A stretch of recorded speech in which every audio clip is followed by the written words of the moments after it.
Hello. Welcome to VO Journey Academy Live. My name is Anthony, and I am flying solo today. Gabby is still recovering from her surgery on Friday. She's doing great, but she'll probably be back. I'm not gonna say tomorrow or Wednesday, but we're not here tomorrow. Of course, Angela's on tomorrow, so it might be hopefully Wednesday. We'll shoot for Wednesday. Hopefully that she's back, but she'll be back at some point this week, hopefully.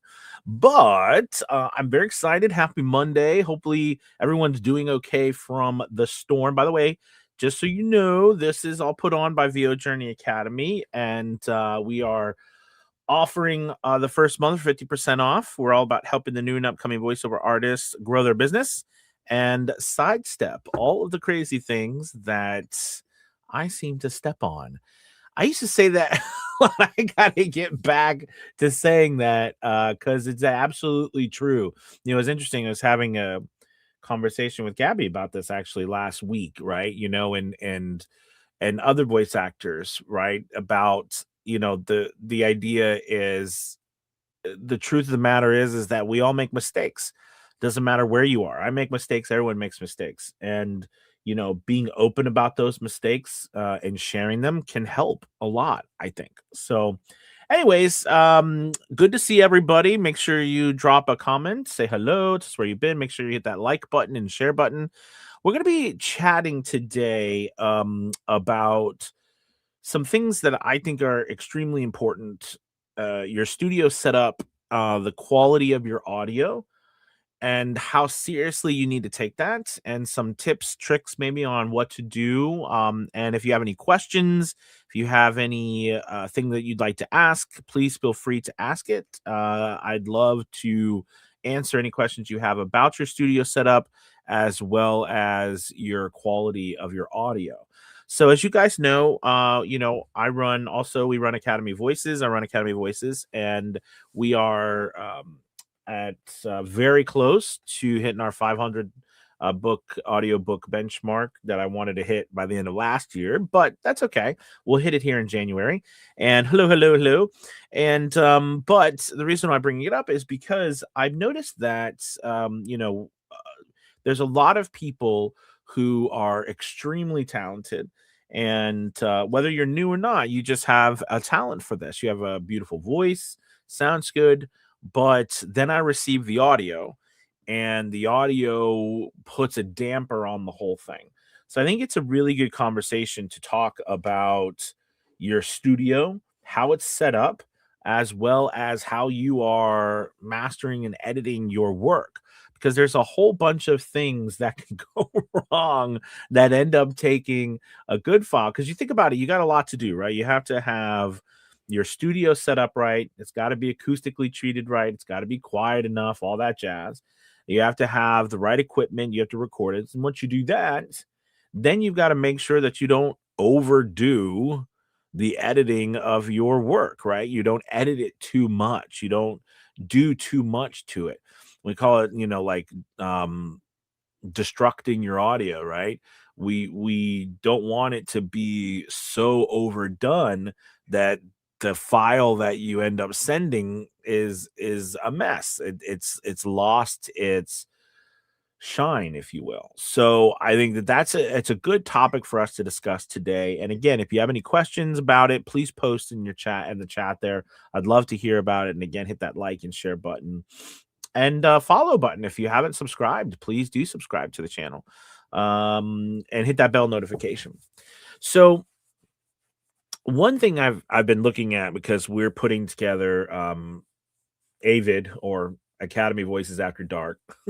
And so it's a new extension to Academy Voices, which we're, going working on targeting more spicy audiobooks for, and authors and narrators and things like that. Anyways, as we're collecting samples and we're doing more work and stuff like that, again, I'm looking at how the audio sounds, right? And the quality of the audio is so important. So the quality of your audio first starts with your studio and your setup. And there's a variety of ways to set up your studio. It depends on your space in your house. It depends on your budget. It depends on a lot of things. I think there's some misconceptions out there too. So, if you have any questions about that as well, please answer. Please put them in there. But let's talk a little bit about your space and where it should go, where you currently are, and do you need to change? Because there are a lot of people who watch the show who've been doing voiceover for a while and might not, they've been doing something for a while with their space and it's been okay, but they're struggling to take their business to the next level, and they may not realize that it's their space that might be holding them back. So a lot of people start off like, in their closet. A lot of people start off in a room. A lot of people can start off, most people don't start off buying a portable studio like a Whisper Room or a Studio Bricks from the get go. You know, I remember, so I created my hobo fort, which was basically PVC pipe and packing blankets, and that was because I just constructed it around my table at the time with my computer on and everything, and put packing blankets all around, put one over top, try to put as much a fuzzy carpet underneath because we had hardwood floors, and then I tried to put I shoved pillows, I shoved clothes, I shoved everything I could. Then I realized it wasn't thick enough. So then I started to learn more about like how thick does it take? How much material do you actually need? Okay. And yes, there is some material that's denser than others that does stop that bounce better than other materials. But the reality is that you need about 3 to 4 inches thick of material, okay, in order to really acoustically treat your space well. And that material can be blankets, it can be pillows. For years, like we just have a lot of blankets and pillows. My wife loves blankets and pillows. We have a lot. So it was very, and clothes like jackets. It was and shirts is easy, and pillows and to shove stuff, right? And to drape stuff on certain areas of the hobo fort. And I found that reinforcing. So this is something people will talk about. If you have like PVC pipe and you're using something, reinforcing it with like a side rail and stuff like that is very important, because I would drape stuff over my side rail. And I don't talk about this a lot, but I think it's a good topic because when you sit down, do you know what I mean? And if you predominantly sit down while you narrate and everything, this like the level at midway of your boot, that's where the you're bouncing off at this level, not up here. It's like when we go in to fix stuff, we stand up because we're standing up and working. But when we sit down, we forget that we're actually at this level. We're not at the level that we're standing up. If we predominantly sit down, we narrate. So it's important to think that it's important to pay attention to that level, that area, and treat the sides of you behind you at your height level that you're sitting at, as opposed to as if you were standing. This hit me really hard when I got my first Whisper Room, because I had done all this work and I sat down and it sounded like I was in a cavern, and I couldn't figure it out, but I had tried to plan it for me standing where I was actually sitting. You know what I mean? I wasn't equating the two, and I couldn't figure out why I couldn't get the sound right. So there's a lot of those things that happen. And I think in the end, I have never run across any circumstance that more material is bad. There's things out there that says like you should not have a certain amount of extra material, but here's the thing. The reality of it is that musicians, right? They often like some room tone, but we don't need it. In fact, we don't need any. The We don't want any bounce. So in fact, more material is good. So you want more material on your space. So acoustical treatment, I mentioned pillows, I mentioned blankets. Also foam. Foam is really good, but at the same time, you might not, you're gonna have to buy foam, which is fine. But and then the foam right here, it's not, usually most people get like the 1 inch thick. So remember I was saying you need like 3 to 4 inches, you really do. And then the 2, the 3, the 4 inch ones are the 4 inch ones are very expensive, very expensive. I've gotten ones that are 4 inch to try them out. They're great, but they're just super expensive. They're like, 30 or 40 bucks for like four, instead of 30 or 40 bucks for like 40, right? With a 1 inch. So you just have to consider that. But either way, you want to get that squared away in your space. So I think from there, move, it's important to then look at, okay, I'm in my space, I'm recording the stuff, I'm getting the file. Now what am I doing to edit it?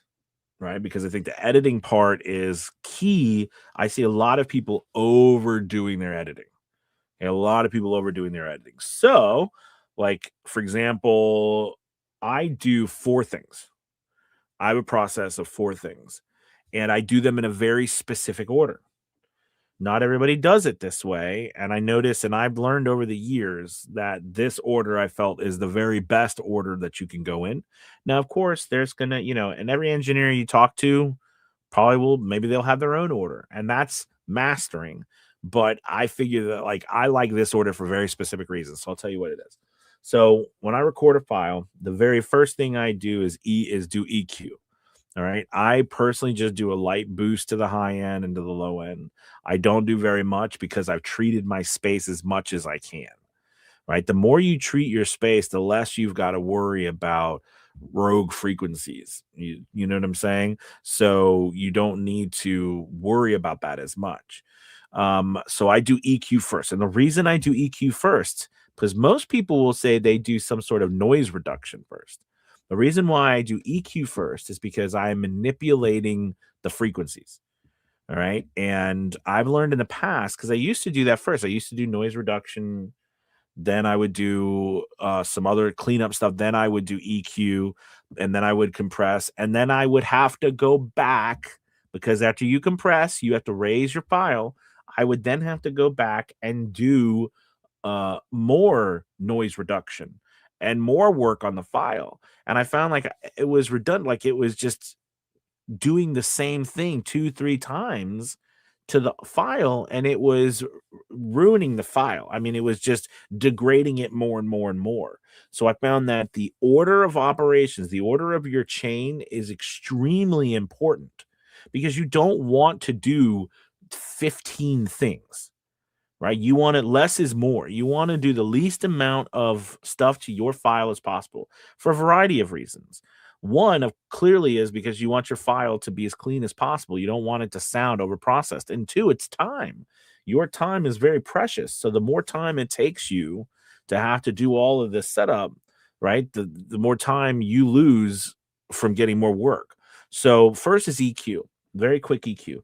Then compression. Now, if I'm doing audiobooks, I skip this compression part, because the audiobooks, I don't know if I actually ever skip the compression. I don't ever skip my compression. I use a single band compressor. I don't use a multi-band compressor. The only time I use a multi-band compressor is if I'm doing, if I'm helping someone with their demo, or I'm trying to really add some extra oomph to an audio over top of background music or effects, right? Sorry. Excuse me. But I use a single band compressor. That's why I always typically tell people to record, right, between -12 and -6 dB on your meter and your level meter. Make sure that's where you're recording. And from there, that's why I do compression. So I always do EQ and compression first, no matter what. Okay, that's the first, no matter what. No matter what's on the file, I always do that first. And that is it. I don't ever go back and EQ and compress again. Okay, now that doesn't mean I don't raise or lower the file, but I do it differently. I EQ and compress first. So the EQ is that software or hardware. So I use everything from just the software on Adobe Audition for that. I just use a parametric equalizer. I've had a DBX 286S before, which I've talked about before, on here a couple times, and it did have a which that's a piece of hardware, right? And it had a high end, low end, it had some EQ stuff that you could do all with it, but I didn't, I had to get rid of that because it was causing too much extra junk for us. Now, if you know what you're doing and you have some great hardware, right? You have some great pieces of hardware that you know how to use, and then you've got a good setup, there's nothing wrong with that. Or, for example, maybe your interface, right, is more of it's integrated into it to where it has, right, a low end, a mid range, a high end, and you have you know what I mean, some different EQ with sliders or knobs, and you know how to use it, then that's fine. That's all. That's totally up to you. But I use just the software. Um, so I do EQ and compression, and then from there, after that, that's it. That's all I do. Then I go and I do two simple things. I do mouth declick from Isotopes RX Standard, and then voice to noise from Isotopes RX Standard. That's it.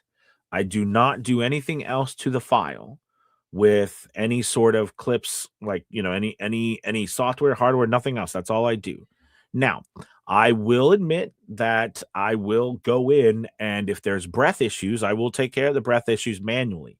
I do not use any sort of software or plugins or anything for the breaths, because I have found that for me personally and everyone that I've ever helped or I've been an engineer for or worked with, it just degrades your audio in places. It cuts off words because the system, it's just very difficult because we are breathy.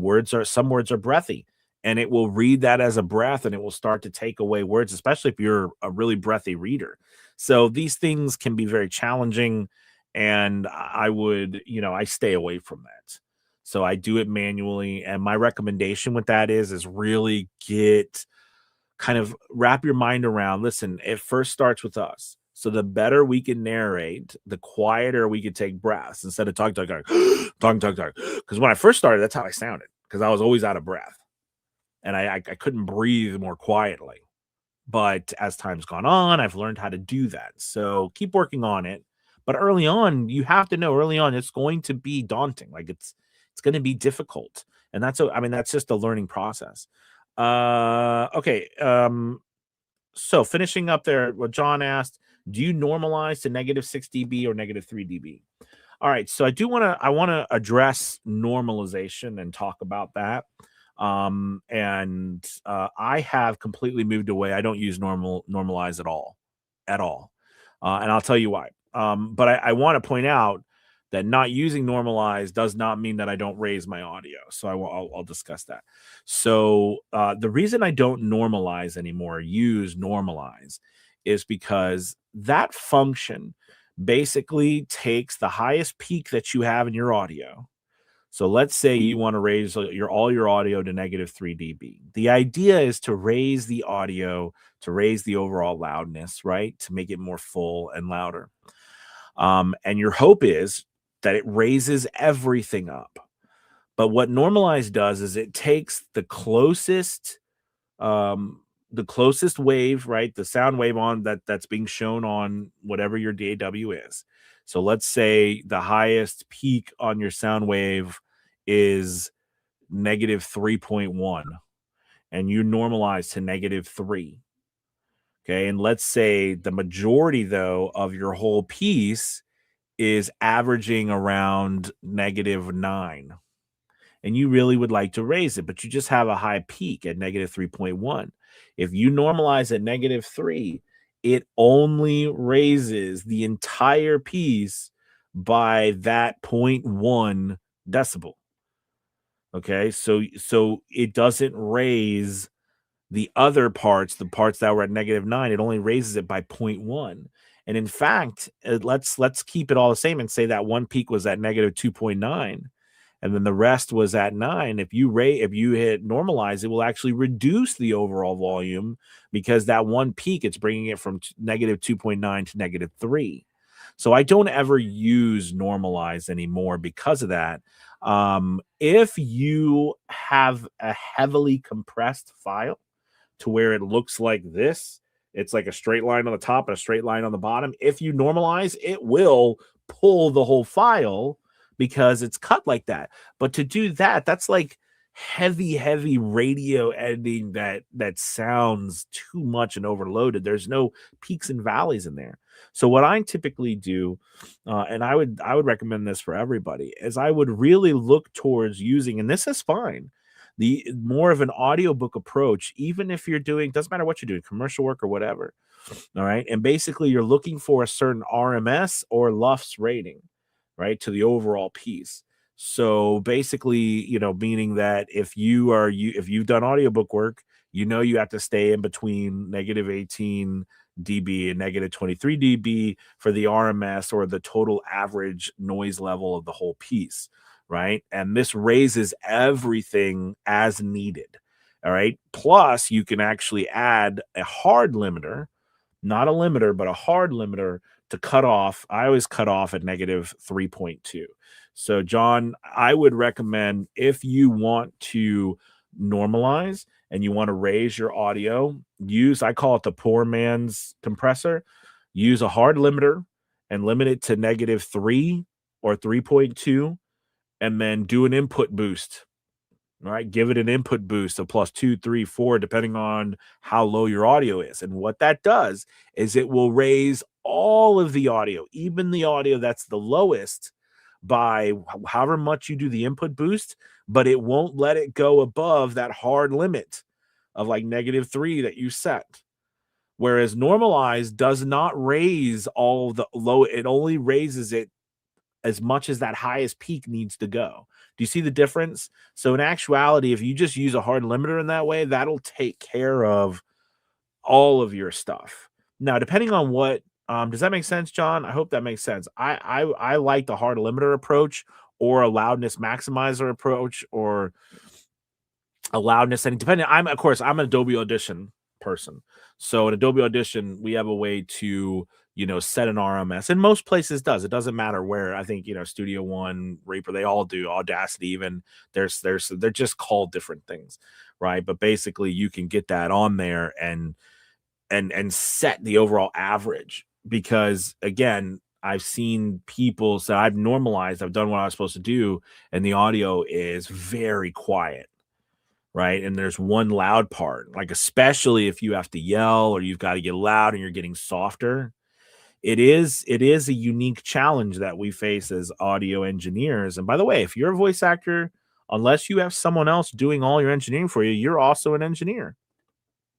I mean, sure, some people might be more engineers than others, but we're all still editing and mastering our own work. So you are technically engineering your own work. So you have to think of it from that standpoint. How do you do it effectively? And now some people love normalize, all right, because they just hit a normalize button and they go. So remember what I said about normalize. If your peaks are pretty level and they're not too much higher than your lows, normalizing works perfectly fine, because it will raise everything at least to the highest peak. But but most people use normalize for the very reason is to raise the lower parts and to get them higher. But the peaks only goes to however high that peak is to the level you set. So that's why I like a hard limiter, and Adobe Audition is called a hard limiter. In other places, every DAW has a limiter, but that limiter might not be called hard limiter. It might have a hard limit setting on it, right? But you got to set to where you don't want it to go above this level, like negative 3, and then you want to do a boost to the input, all right, the dB level of the whole piece. So that means the whole piece will rise equally, but it just won't go over. Do you see what I mean? So it's really quite different than normalize, and it's better in my opinion, because the point of normalization, I think, is to get your audio louder, okay, the overall piece. Or you could just do what you do again with audiobooks and set it for like negative 19 dB for the RMS, and set a true peak level at negative 3 or 3.2. I always like to do negative 3.2, because I feel like if you're trying to hit negative 3, sometimes it'll go above and hit like negative 2.9. And then, if you're an audiobook person, that's a problem, right? You can't have that. So anyways, I hope that did that help, John? Hopefully yeah. Okay, cool. That helped. I'm very passionate about normalize. And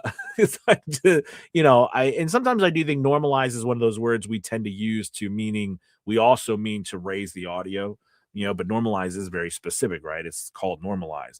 And that's why I don't like. Now, there are probably some settings somewhere where you can have a trailing one where it'll allow you to trail over. That's why I don't like that. That's why I like to use like a hard limiter, because I can always boost the rest of it. All right, so after we've done all that, we've done EQ, compression, we've done multi-click and voice to noise. Okay, after that, right, all I'm doing is fixing any breaths that I might feel are too loud, making sure the beginning and the ending, like there's a, it's enough time or not, it's not too much time at the beginning and the end. And then I raise the overall amount of audio. I do raise the sound manually. So how do I do that? So again, you can do it one way, like I just said, with the hard limiter, right? Where you set a certain peak, a hard limit, say it's not going to go above -3, and then you set an input boost. Like maybe I want to boost the whole piece by, 5 dB. So it's going to raise everything by 5 dB. Or in my case, I have it, and I don't know if other places have this other than Adobe Audition, but in Adobe Audition, there is a keystone. There's a keystone on the actual face of the WAV file and the screen, and I can grab that and literally raise the overall volume manually just with my mouse. Like I can raise the whole piece by just clicking and dragging it all up. I'm pretty sure you can do that with all the audio. Like I know Audacity has a line, right? You can grab a line and raise the whole thing. So it's just a way of raising the whole audio. So at this point, I've done so many voiceovers that I know how the screen should look.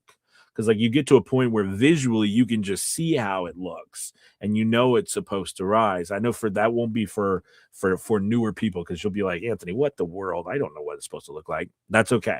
Use the hard limiter. Okay, that will help you no matter what. Or the RMS, that will particularly help you. Even auditions, because if you look at, I think the standard commercial for TV or something is usually between, or even like, well, I know the commercial demo is between like -13 and -15 LUFS, right? That would be like an average. And probably your commercial is going to be between -15, -18, 19 LUFS. Like you're going to be within there depending on how, loud, like they're doing the radio or your voice or whatever. So like, using the method that you use for audiobooks and the standard RMS, all right, and that deviation is actually works just fine for your audio if you're submitting it for anything else as well.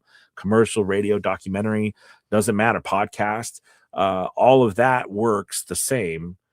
You're not, so in reality, you could just use that, right? That match loudness type of thing to the RMS settings that you want, and that'll help you as well. Okay. Professor Tracy says, oh, so go back to our last thing. So again, I just raise the audio, I save it, and I send it. I do nothing else to my audio, because over the years, I found that the more I do, it just degrades the audio and it does not sound better. I tried so many years to do so much to my audio to make it sound better. I always was comparing it to everyone else's. Why does his sound so amazing? Like his sounds so full and incredible. Mine sounds like crap. It's always this, stuff. And later on, I found out a lot more things. Like a lot of that also has to do with your space and your microphone and your equipment that is out of your control. Okay. Like we can only control the things that we can control.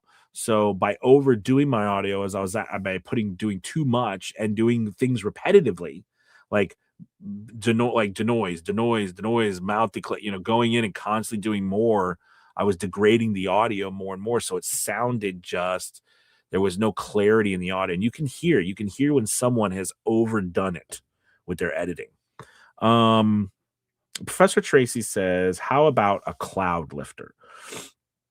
So, if you are using a dynamic microphone, so this is a dynamic microphone. So there's really two types of microphones. Well, there's three that we use, and it's important to say three because people are using them. So there's a dynamic microphone, right? There's a condenser microphone, which I have in my booth, and then there's an USB, all right, microphone, which is we plug in with a USB and it models itself after whatever mic it's modeling itself after. Those are kind of the three. But most voice actors are going to use a condenser microphone or a dynamic microphone. All right. And the difference between the condenser microphone and a dynamic microphone is how the capsule inside is powered. All right. There's a capsule in here. It's a diaphragm. All right. And basically, it's really cool. And it's funny because I've got like up on my I've got pictures and you can't see, but I can see it. But they're like diagrams of the microphones. But basically, inside here, like I said, there's a capsule, and that what it does is it when we speak, it vibrates, and in a condenser microphone, right, it picks up more because it powers through phantom power, right? It sends electricity, and it is more sensitive to our voice, so the vibrations are more sensitive. It picks that up. A dynamic microphone is less sensitive, um, because it's trying to help you block out other noise and not be as fragile. All right, as a condenser microphone, you can see there's pros and cons to both. But for Cloud Lifter, a dynamic microphone, we would want to use a Cloud Lifter for a dynamic microphone for a variety of reasons. But here's the main reason. You can right here, I actually have a Cloud Lifter right here. This is a FET head, all right, and it's a Cloud Lifter for this microphone. Now, what's famous about dynamic microphones is that if you don't have a Cloud Lifter, all right, you can't use phantom power. You don't use phantom power with a dynamic microphone. So typically what happens is you have to run it really hot, meaning you got to turn up your gain really high to like 90%, 80, 90% or more just for it to pick up your voice. Because again, remember, I told you it's not as um, the diaphragm is not as sensitive, and it's on purpose, right? So you that's why you see like musicians with old ball mic, that Shure, all right, that old Shure mic, and they had them up to their mouths like this because it's meant to be like to not pick up all the background noise, so you could be on a stage that's very loud, right, with musicians. That's why it was created. But for us, it can help you if you have a problem with background noise in your space. Dynamic microphones can be very good. In a lot of radios or podcasts, you see this one, or you see the Shure, the SM7B, right? The Shure mic 7B. That's another one. The black one that's in the little case, right? These are probably, and this is the RE20. So those are the most probably popular dynamic microphones.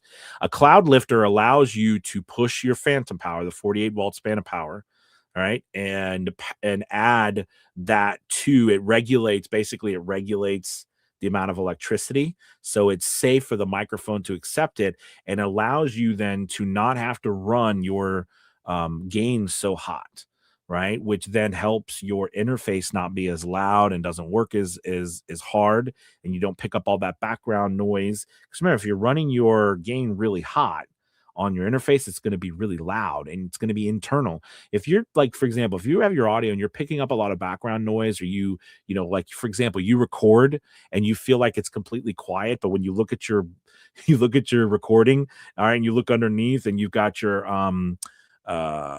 let's see, you've turned on your what was it, you like your spectral frequency display, sorry, brain fart, and on the bottom, you see like this hum. You're like, what the heck is that? And you realize you don't have anything running in your house. Okay, like your air conditioners or your heat's not on or whatever. It could be literally that you're running your interface is making noises, especially interfaces, cheaper interfaces. It's just the interface makes noise, and there's nothing you can do about it. I mean, you can get rid of it in post, right? By doing like you can dynamic process it out, all right, using the expander. Do you know what I mean? And the limiter and the dynamic processor, and get that out from the bottom, but you can't stop it because your interface is just running too hot and it's making that internal noise. But anyways, the point is, a Cloud Lifter helps you regulate that, and it can make it can make a dynamic microphone louder. Now, do you want a Cloud Lifter with a condenser microphone? Not necessarily. You don't need one.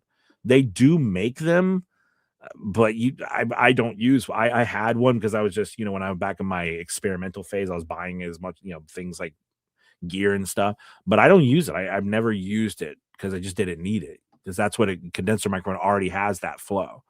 But it's really for a dynamic microphone. Hopefully that helps, Professor Tracy. You guys got some good questions. Any other questions? It's a good time to ask them. We're in the weeds. We're in the tech weeds. Let's see. Jeremy says, I use the spectral frequent view on Adobe Audition to help with audio spikes. The healing brush can silence out some plosives. It helps sometimes with peaks. Bunny Studio. Hey, Jeremy, here's a little trick to get rid of all plosives All right. But I don't recommend you do if you for high pitched voices like women's voices, typically this works. You could do the whole piece. For men, unfortunately, you can't. Um, but basically, you go into because you're using Adobe Audition, use the FFT filter. All right, set it at a negative 162 hertz and do a complete roll off to 0. And literally, all you have to do is highlight the area of the plosive, hit run, and it will maintain the sound but get rid of the plosive. Now, for women or higher pitched voices, you could do the whole piece because you won't have that noticeable change. Males or deeper voices, if you do the whole piece, it starts to sound a little bit like a radio.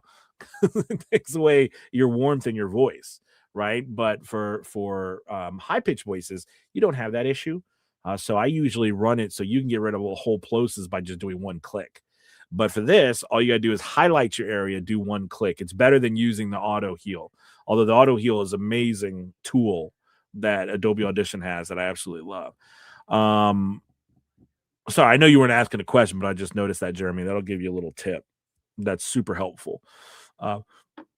Let's see. Bunny Studio requires the negative 3D normalization. Yeah. So remember, again, they don't know how you got to negative 3 dB. They just want to know, right, that you're not over negative 3 dB.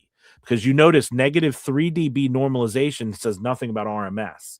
So it has nothing to do with an average. It's just that you don't go over negative 3 dB. So Bunny Studios don't get me started on Bunny Studios. As we all know, they are Voice Bunny used to be what they called. Of course, they used to own Voice 123 and sold that to Backstage. They still have Bunny Studio. It hasn't been open for a long time, but if you're on Bunny Studio and you've been on there for a long time, you still have your account. But they can be a very pain in the patukas, if you know what I mean. And sometimes I really think they don't understand some of the verbiage. So negative 3 dB normalization, I mean, really what they're saying is just don't go above negative 3. But there's no that doesn't give you like an RMS rating. You know what I'm saying? So yeah. So anyways. All right. Well, hey, good talk. We really get into this is such an important conversation that we have about our audio and understanding it. And because again, in the end, you might not be getting work because your audio is not working right. It might have nothing to do with your performance or your acting. It literally, I'm telling you, I have amazing, because I hear narrators every single day. I publish them, I cast them, I listen to other people's audio all the time now, and and what I currently do. And I can tell you the number one issue is the audio quality. I can't. It's not just audio quality. It is also, do you name your files correctly? Do you put like the right amount of space before the file and the right amount of space after? I mean, like at the beginning of your audio and the end of your audio. I can't tell. What's funny is I think people really don't. When you're just doing it yourself, you're like, that's not that big of a deal. But when you're dealing with thousands of files on a regular, just file after file after file, I'm telling you, there is something special about a person submitting a file and everything is perfect. I mean, it's correct. And you might be like, does it not happen often? No. I mean, you would be shocked.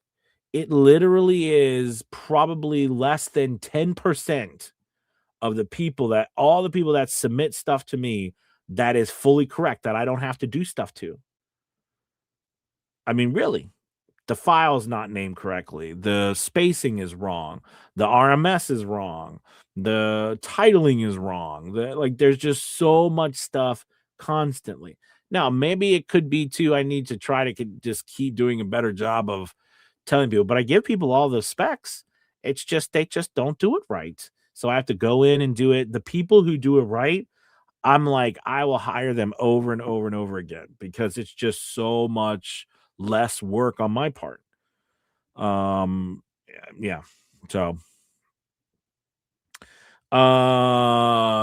Chastity Bells, yeah, I just learned that it was not 5 seconds, that it's 0.5. Yeah, it's a funny story about that. I was looking at some more audio today from some other people, and I was like, why are they putting 5 seconds. That wasn't you, Chastity, but it was other people. Here's another thing. If you guys submit work or submit audio or submit demos, unless you are specifically asked, like for example, like you've hired me to look at your work and review it, like review your audio specifically and your background noise and everything. But in all other cases, there should not be a big amount of time. It should land between 0.5 seconds and 1 second. There shouldn't be 5 seconds of audio or 3 seconds. Like there was a couple people this morning, and I'm like, why did they put this much time? And by the way, some people, they're making noises. They're like, I was like, I don't understand. So clearly they're new and they're not sure what they're doing. But don't do that. Like just because I don't want to hear. We got to get going. I don't want to hear 3-5 seconds of nothingness. Let's see. Following directions below. Yes. Professor Tracy, is there a list you're talking about for the file setup? Is there a list you're talking about? The file setup. I'm not sure what you mean about is there a list?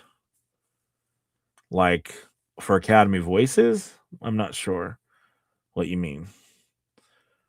Now I would say that the file setup, I've been asked this question a bunch throughout time about how you're saving your files. Is that what you? Oh, thanks, man. Thanks, Q. Are you talking about your file saving? Do you mean like if you save a file? So I would say, like, for example, if you are sending in files, name it clearly how they want you to name it. That's really important. You know what I mean? Especially if you're submitting your audio files for an audiobook, and need to make sure if it says chapter 1, you say chapter 1 and you title the name of the file chapter 1. Okay. But if you are trying to come up with naming conventions for your own file storage, I always usually, name them when I was doing only audiobook work. When I was doing only voiceover work and I wasn't, doing Academy Voices and I wasn't teaching at BOJ. I would do every single day. I would have, because I was doing work from all these platforms every single day, I would have the name of the platform file folder created, an overall file folder created for that day, right? The name of the file folder, then the name of the file. So I put my name, I'd put like, the client name or a client number. Do you know what I mean? And it would go in that specific date file, which would go in that specific overall file for that day, week, month, etc. I was very particular about it because I was saving my files. You know what's funny? After years of doing this, like I could, on one hand or less, I've had people come back to me looking for the file because most platforms you send it on, even on your email, it saves it. Like it's on there for you. I've not had people ever so I've saved files and they just don't ever use them. Now, again, watch I say that and something happens and they come back to again. I've had a couple people come back, but all the thousands of voiceovers I've done, under 5 have come back to me over all the years or the 9 years I've done this and asked for they've lost the file or something. Okay, wait. I think he means, is there a general file naming guideline for VO work? Yeah. So that's so good question. Okay, so good question there. So here's something to be said. All right. On platforms, not Fiverr and not Upwork, because they don't care because they're getting their money right regardless, right? But a lot of the platforms will tell you they don't want you to put your name on the files because they don't want you to share that information because they're worried you're going to go off the platform. Like the person's going to find you, and they have a lot of rules. There's a lot of rules, and you have to look at the particular platform and follow whatever rules that they have. But I literally, unless they state otherwise, I always will put, like, especially for auditions, things like that, I'll put my name on the file because I want people to know who I am. Like they got to know. I put Anthony Pica. They got to know who I am. So I always put my name on the file, and then I'll typically put the name of the audition or the name of the piece. All right. I try to name it to where it is recognizable, but no, there's not a specific standard overall VO way of naming your files, because every platform expects it different. Just like Academy Voices, we have a very different setup, right? It's like file name, it's like your name, file name, and number, and so forth. And we spell that out for you. First on the list is file name. Second at start. First on the list is file name. 2 at start of only 2 seconds, right? File name 2 at only 2 seconds. I'm so sorry, Chase. I'm confused. First on the list is file name. Okay. 2 at start of only 2 seconds, right? Not sure what you and I have to talk. Because you're like me. When I type, I'm like typing like I'm talking and I have no idea. I'm trying to follow you on this one, but I'm not sure. You mean like a list? Is there like have I ever made a like step 1, step 2, step 3 and stuff? First name. Okay, I see what it's in here. Like first name, I do first name, last name, project name. Yeah, again, there's not a particular one. That's a great way to do it too. First name, last name, the project name. That's what I do. I mean, I put my name. That's pretty much how I do it for auditions. But when I submit, I usually submit it to where they ask me to submit the file, because there'll be times where I've asked, you'll be asked to submit a file like I do. I ask you, when you submit files after you've been chosen, they have to be like chapter 1, chapter 2, chapter 3, or 1, 2 through however it's named. Does that make sense? Yeah. All right. Well, listen, my goodness, 46 minutes. Gabby would roll over and slap me. I would say roll over in her grave, but Gabby's not. She's just had a surgery. She's fine. All right. You guys have a good one. I was saying 46 minutes. Woo! I've gone way too long than over our 20 minutes, but hopefully this was helpful. And please, again, pay attention to this stuff, because this can be the difference between you getting work and not getting work. All right, gang. Remember, this is brought to you by VO Journey Academy. And you can ask me these questions all day long there. So I hope you have a wonderful day. I'll talk to you guys. Remember, we'll be back on Wednesday because Angela's tomorrow. Angela's live tomorrow at noon. All right, guys, check out VO Journey Academy. Have a good one. Take it easy. Goodbye, everybody. See you later. Goodbye.